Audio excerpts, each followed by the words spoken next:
To the average person, LVMH is a fashion company. You think of Louis Vuitton handbags, Christian Dior dresses, and Moet champagne. You think of excess, you think of high fashion. But if you look at their balance sheet, and more importantly their acquisitions, a different picture emerges. Bernard Arnault, the emperor of luxury, has stopped buying fashion.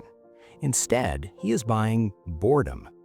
He spent $640 million on a German suitcase company that hasn't changed its design in 70 years. He spent $3.2 billion on a hotel chain. He used his private equity arm to buy a majority stake in Birkenstock, a brand famous for making ugly orthopedic sandals.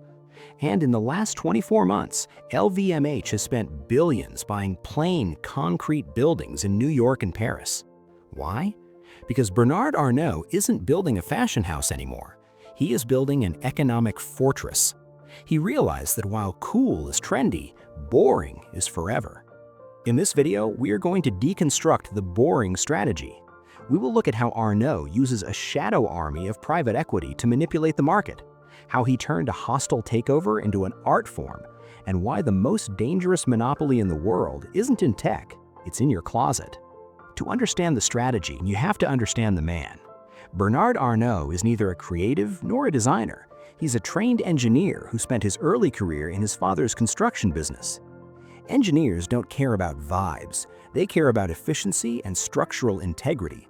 And when Arnault looked at the luxury market in the 1980s, he saw a structure that was ready to collapse. In 1987, two giants merged, Louis Vuitton, luggage, and Moet Hennessy, spirits. It was supposed to be a defensive merger. The families running these companies were terrified of corporate raiders, but they made a fatal error. They didn't trust each other. The CEO of Vuitton, Henri Recamier, and the CEO of Moet, Alain Chevalier, were in a constant power struggle. Recamier needed an ally, so he invited the young developer Bernard Arnault to invest in the company to help him secure his position. Most people think business is about partnerships. Arnault proved it's about leverage. He didn't help Recamier. He secretly formed a coalition with the British beer giant Guinness. He used the infighting between the two families to quietly buy up a controlling stake in the company, over 40%. By the time the families realized what was happening, it was mathematically impossible to stop him. In 1989, he ousted both founders. He fired the artisans running the boardroom and replaced them with ruthless managers. He established the playbook that LVMH still uses today. First, vertical integration. Own everything from the raw material to the retail store. Never pay a middleman. Second, the star brand strategy.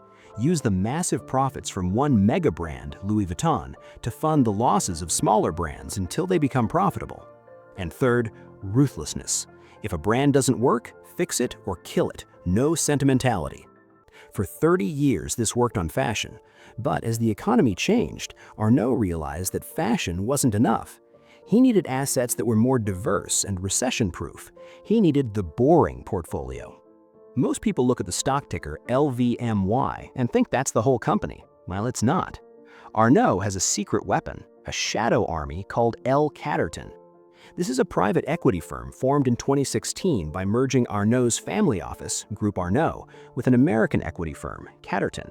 It manages over $30 billion in assets. Why does this matter? Because publicly traded companies like LVMH have to report everything to shareholders. They can't take messy risks. L. Catterton allows Arnault to play in the dirt. L. Catterton buys brands that are too small, too weird, or too boring for LVMH. They buy majority stakes in gyms like Equinox or mid-tier fashion brands like Ganni. Then they apply the LVMH playbook, fixing the supply chain, raising prices, and glossing up the marketing. If the brand fails, it dies in the private equity firm and LVMH's stock price is unaffected. If it succeeds, LVMH can buy it or they can take it public for a massive profit. This is exactly what happened with Birkenstock. Birkenstock was a 250-year-old German family business. It was the definition of unluxurious. But L. Catterton saw the data. People were working from home. Comfort was trending up. Heels were trending down. They bought the company. They didn't change the shoe. They changed the distribution. They put Birkenstocks in high-end boutiques. They collaborated with Dior. They took a $100 sandal and created a perceived value of $1,000. By the time they took Birkenstock public in 2023, the Arnault family had turned a boring sandal maker into a multi-billion-dollar windfall.